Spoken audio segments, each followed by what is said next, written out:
करून नुसतीच शाळा.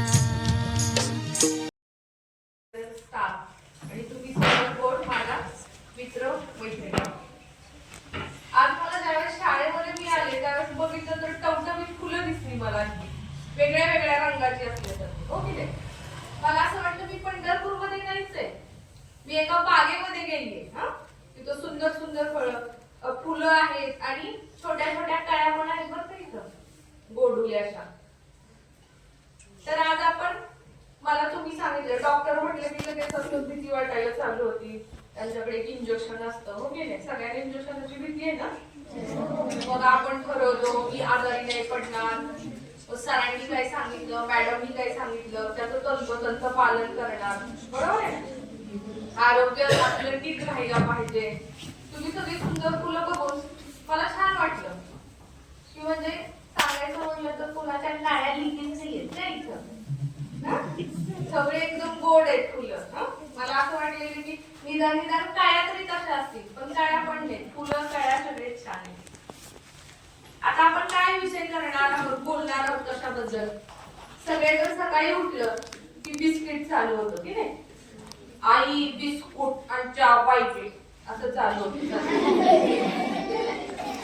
मग आजीने केला असेल तर त्यातला अर्धा, बरोबर आहे ना? आईने केला असेल तर त्यातला, मग आजीला कसं कप भरून आहे, मला पण नाही मग असं चालतं. पण आजपासून काय मी सांगते, चहा बिलकुल प्यायचा नाही. त्याच्याऐवजी काय करणार आपण, 1 कप दूध. आजीने 1 कप चहा घेतला किंवा आईने 1 चहा कप दूध घेतलं तर तुम्ही काय ठरवणार की 1 ग्लास दूध घ्यायचंय मला. बरोबर? तर दूध घ्यायचं. बरेच जण कसं करतात, मुलं चॉकलेट बिस्किट खातात. बरोबर? आजारी नाही पडलं की तुम्ही रोज शाळेला येणार. शाळेत तुमचे किती छान शिक्षक आहेत. बरोबर आहे ना? आपलं संस्काराचं घर म्हणजे घर एक असतं जिथं आपल्याला चांगले संस्कार होतात, आणि दुसरी शाळा असते, आणि तिसरा समाज असतो. तर समाज कुणापासून घडतो? तुमच्यापासूनच ना, समाजातले. मग चालू होतं शाळेमध्ये कुठं रेषा मारणं, चॉकलेटचे रॅपर टाकणं. मग मी का टाकू मॅडम, त्यांनी पण टाकले की चालू होतं की नाही. मग तिने खडू ओढला, मग मी का नाही ओढणार? त्यांनी केलं म्हणून आपण करायला पाहिजे का? नाही. आपण काय ठरवायचं की आपल्यापासून सुधारणा झाली पाहिजे. अशा प्रकारे तुम्ही आरोग्याचं चिप्स आजपासून ठरवायचं. इथून गेलं की आपलं एक ध्येय पाहिजे. आपल्याला शाळेमध्ये कुठेतरी पुढे जायचंय तर आपण काय पाहिजे, आरोग्य नीट पाहिजे. आरोग्य म्हणजे काय, तुमच्या हातपाय नीट असणं म्हणजे का? नाही, तर तुमचं मन सुद्धा नीट पाहिजे. तुम्हाला ताप आल्यानंतर शाळेत बसावंसं वाटतं का? नाही. सर्दी झाल्यावर बसावंसं वाटतं का? नाही. तर मग तुमचं काय, मन पण त्यावेळेस अस्थिर होतं. तर आरोग्याची सगळी आई वडिलांचे नियम पाळायचे. जरी तुम्हाला पटत नसल्या गोष्टी तरी पाठ. कविता पाठ होतात का शाळेतल्या तुमच्या? होतात. अरे वा, छान. तर त्याच्याची दुसरी गाणी पण पाठ होतात. हो की नाही? लगेच. तर अजून एक, आता तुम्ही लहान आहात पण तरी पण एक तुम्हाला वामन कर्डकांची एक कविता सांगते मी तुम्हाला, ती माहित असेल तुम्हाला.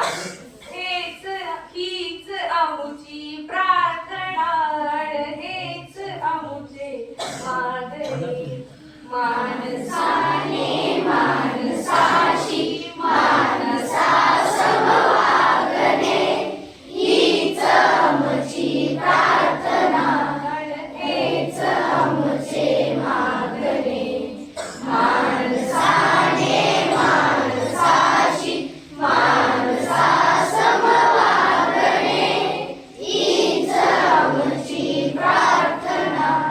म्हणजे त्यांनी काय सांगितले, माणसाने माणसाशी माणसा सम वागणे. बरोबर आहे ना? मग आपण कसं पाहिजे, जरी कुणाचा राग आला तरी आपण काय ते विसरून एकमेकांशी प्रेमाने वागणं. बरोबर आहे ना? लहान मुलांमध्ये सुद्धा मोठ्या माणसांसारखी भांडणं चालू, पण तुम्ही जर भांडणं नाही केली, तुम्ही जर छान वागलात तर पुढे तुम्हाला कोणी काय म्हणणार आहे का? नाही. आणि तुम्ही मग असं मोठ्यांना पण म्हणते, अरे वा, ही लहान पोरच भांडत नाही, मग आपण कशाला भांडायला पाहिजे? बरोबर आहे ना? पण लहान पोरच भांडायला चालू झाली झालं, असं सगळीकडेच भांडलं. आज आपण कुणाच्या पुण्यतिथीनिमित्त जमलो आहोत, आंबेडकर. बरोबर आहे ना? आपण त्यांना काय म्हणलं, आता सरांनी सांगितलं, काय त्यांनी सांगितले, त्यात समाधान मिळत असेल तर मी जातो म्हणून बुद्ध गेले.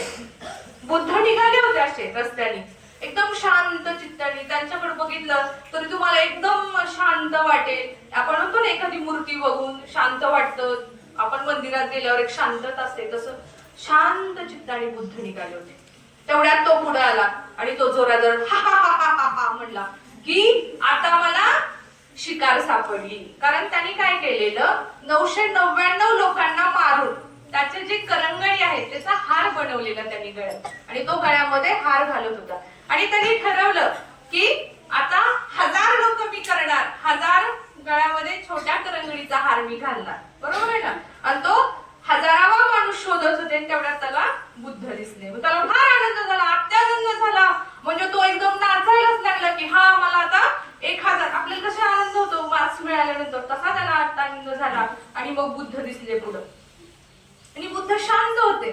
म्हणजे तो त्याच्या हातामध्ये तलवार आहे किंवा तो अकराळ विकराळ ओरडतोय ह्याच्याकडे बुद्धांचं बिलकुल लक्ष नव्हतं. ते शांत चित्ताने पुढे जात होते. आणि मग तो म्हणला थांब थांब असं म्हटल्यानंतर ते लगेच थांबले.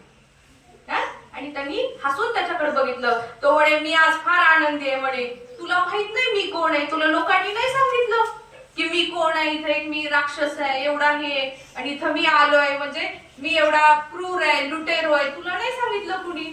तर बुद्ध म्हटले आणि तुला माहित नाही मी कोण आहे असं तो विचारायला लागला. बुद्ध म्हणले नाही मला माहिती. हा म्हणे मी फक्त करंगळीच कट करत नाही तर मी म्हणजे त्याला मारतो सुद्धा त्या माणसाला. मग बुद्धांनी काय केलं असेल, एक स्माइल दिली बुद्धांनी, आणि बुद्धांनी दोन्ही हात पुढे केले आणि म्हटले घे तुला काय घ्यायचं ते, ह्या करंगळी घे नाही तर ही घे, नाही तर दोन्ही करंगळ्या माझ्या घेऊन टाक तू. जर तुला ह्या करंगळ्या घेऊन जर तुला आनंद मिळत असेल, मनाची शांती तुला लाभत असेल, तर हे करंगळ्या माझ्या तू घेऊन टाक. आणि मग तो एकदम शांत झाला आणि बुद्ध म्हणले हे सगळं घे. जर तुझ्या मनाची शांती होत असेल आणि तुला असं वाटत असेल की ह्या मी ज्या कट केलेल्या ज्या म्हणजे करंगळ्याचा हार मी गळ्यात घालतोय किंवा लोकांना मारून लुटून जर तुला आनंदच प्राप्त होत असेल तर तू मला घेऊन टाक. त्या क्षणी त्याचं परिवर्तन झालं, त्याच्या डोळ्यातून अश्रू वाहू लागल्या आणि त्यांनी बुद्धाचे पाय धरले. कारण बुद्ध शांत होते, अहिंसेचं तत्व होतं त्यांच्यामध्ये. लगेच बुद्ध म्हणले का नाही तू मला मारतो मी तुला मारीन असं झालं का, शांततेने बुद्धांनी केलं. आणि तो पायावरती बुद्धांच्या पडला आणि म्हणला मला तुम्ही शिष्य बनेन आणि तुम्ही जे सांगाल ते मी कार्य करीन. आणि त्या दिवशी त्या अंगुलीमल त्याचं नाव होतं, तो बुद्धांचा शिष्य झाला आणि बुद्धांच्या धम्मामध्ये तो गेला. त्याने ध्यान धारणा केली आणि पुढे तो फार मोठा बुद्धांचा एक विद्यार्थी झाला. अशा प्रकारे म्हणजे आपल्यात सुद्धा काही वाईट गुण असतील तर त्याचं परिवर्तन होऊ शकतं. प्रामाणिकपणा, सत्य या गोष्टी तुम्हाला शाळेत शिकवल्याच जातात. म्हणजे क्रूर माणूस सुद्धा बदलू शकतो, बरोबर आहे ना. ह्यातून हेच सांगायचं की क्रूरता सुद्धा बदलू शकते आणि ते एक संत होऊ शकतं. अशा प्रकारे तुमच्यात सुद्धा काही वाईट गुण असतील, वाईट गुण नसणारच एवढ्या छान शाळेचे तुम्ही विद्यार्थी आहात, पण काही असतील तर ते बाजूला सारून तुम्ही एक छान विद्यार्थी बना, आरोग्याची काळजी घ्या आणि अशाच प्रकारे टवटवीत राहा. मला अजून लेक्चरला तुमच्याकडे यायला म्हणजे भेटावं आणि मला इथं बोलवल्याबद्दल पण मी तुम्हा सर्वांचे आभार मानते आणि मी इथंच थांबते.